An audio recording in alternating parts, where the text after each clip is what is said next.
Hey, welcome to Super Truther. Adam speaking. Wake up, everybody.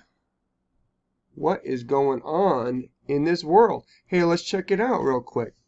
So I'm working on a package, or I already worked on it, and I printed it out for a friend of mine who's not quite awake. And so hopefully this video will be helpful to send to people who are not awake yet, as long as it stays up. Last time it stayed up for like 2 days. But this is the new and improved. All right, this is from... Oh my goodness, take forever. Okay, this is Scenarios for the Future of Technology and International Development by the Rockefeller Foundation, also the Global Business Network. And we're going to go to Lockstep. Now, I'm just going to tell you a little story. I'm not going to tell you a story. I'm going to read you a story. Because they made a story. Remember the narratives, people. It's all about the story. Lockstep, a world of tighter top-down government control and more authoritarian leadership, with limited innovation and growing citizen pushback. Just a side note, I think it was the president of Uganda read this on national radio. All right, in 2012, the pandemic that the world has been anticipating for years finally hit. Unlike 2009's H1N1, this new influenza strain, originating from wild geese, was extremely virulent and deadly. Even the most pandemic-prepared nations were quickly overwhelmed when the virus streaked around the world, infecting nearly 20% of the global population and killing 8 million in just 7 months, the majority of them healthy young adults. Well, that's not exactly what we're seeing in our scenario, but that's okay. Let's continue. This is their scenario. All right, shut up. The pandemic also had a deadly effect on economics. International mobility of both people and goods screeched to a halt, debilitating industries like tourism and breaking global supply chains. Even locally, normally bustling shops and office buildings sat empty for months, devoid of both employees and customers. The pandemic blanketed the planet though disproportionate numbers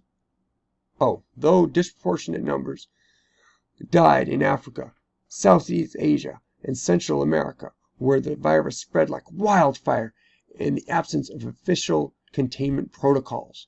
But even in developed countries, containment was a challenge. The United States' initial policy of strongly discouraging citizens from flying proved deadly in its leniency, accelerating the spread of the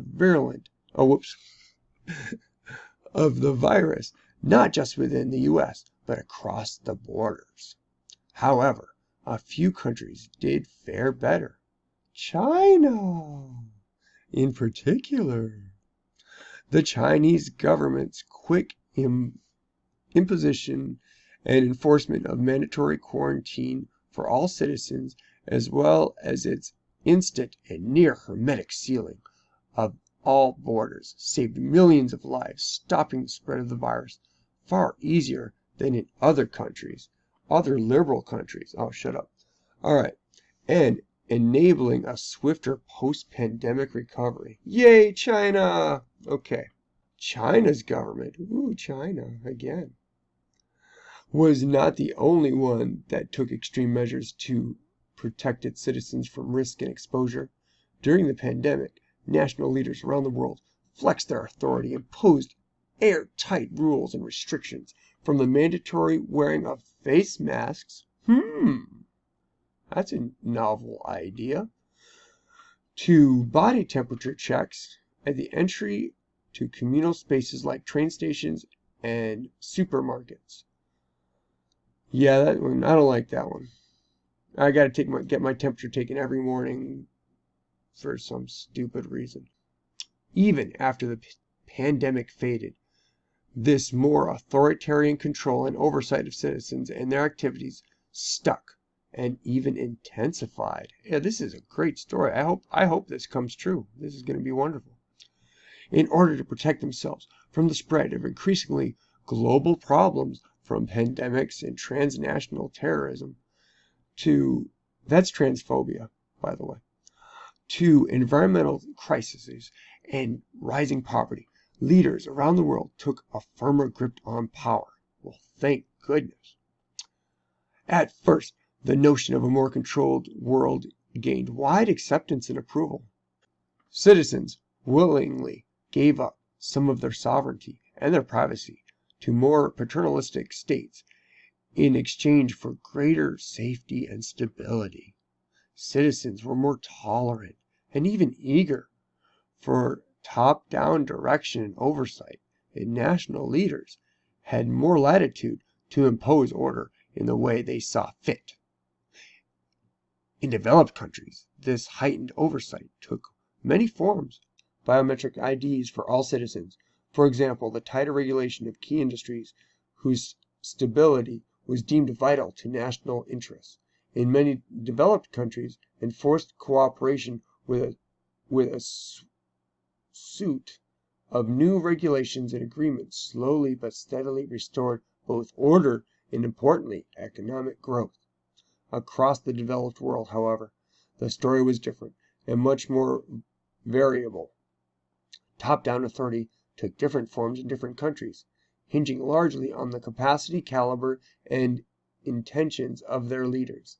In countries with strong and thoughtful leaders, citizens' overall economic status and quality of life increased. In India, for example, air quality drastically improved after 2016 when the government outlawed high-emitting vehicles. By 2025, people seem to be growing weary of so much top-down controlling and letting leaders and authorities make choices for them. Wherever national interests clashed with individual interests, there was conflict. Sporadic pushback became increasingly organized and coordinated, as disaffected youth and people who had seen their status and opportunities slip away, largely in developing countries, incited civil unrest. In 2026, protesters in Nigeria brought down the government, fed up with the entrenched cronyism and corruption. Even those who lived liked the greater stability and predictability of this world began to grow uncomfortable and constrained by so many tight rules and by the strictness of national boundaries. The feeling lingered that sooner or later something would inevitably upset the neat order that the world's governments had worked so hard to establish. Okay, so this is from 2010. So here we have Event 21. Okay, Event 21, the Johns Hopkins Center for Health Security, in partnership with the World Economic Forum and the Bill and Melinda Gates Foundation, hosted Event 201, a high-level pandemic exercise, on October 18, 2019 in New York, New York. The exercise illustrated areas where public-private partnerships will be necessary during the response to a severe pandemic in order to diminish large-scale economic and societal consequences. In recent years, the world has seen a growing number of pandemic events, amounting to approximately 200 events annually. These events are increasing, and they are disruptive to health, economics, and economies and societies.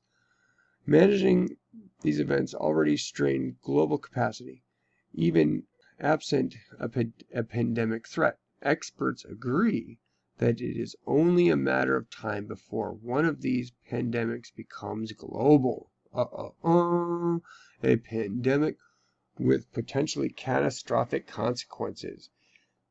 Only potentially? Whatever. A severe pandemic which becomes Event 201. I get it.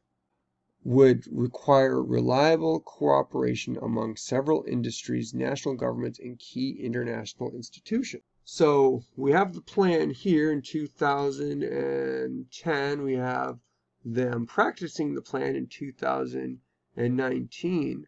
But what happened before this? What happened because of this, at least in the U.S.?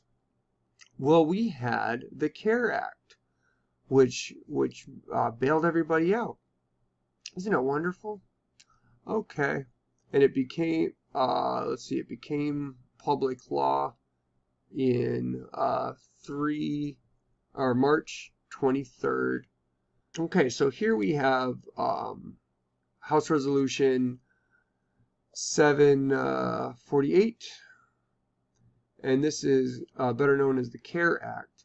Okay, anyways, it became law, I suppose, in 3/27/2020. But it was introduced in January. That makes sense. 24, that's good. All right. January 24, they introduced it. That's good. Yep. In 2019.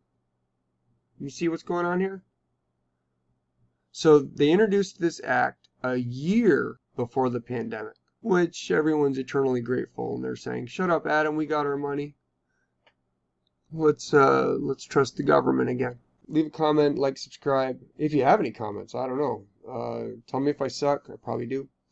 I don't know. I thought that went pretty well. But anyway, send this off to your eyes wide shut friends that refuse to hear or see anything. And if watching a 15-minute video is too much for them, to hell with them, I suppose. All right. Hey, love you guys, and Super Truther out.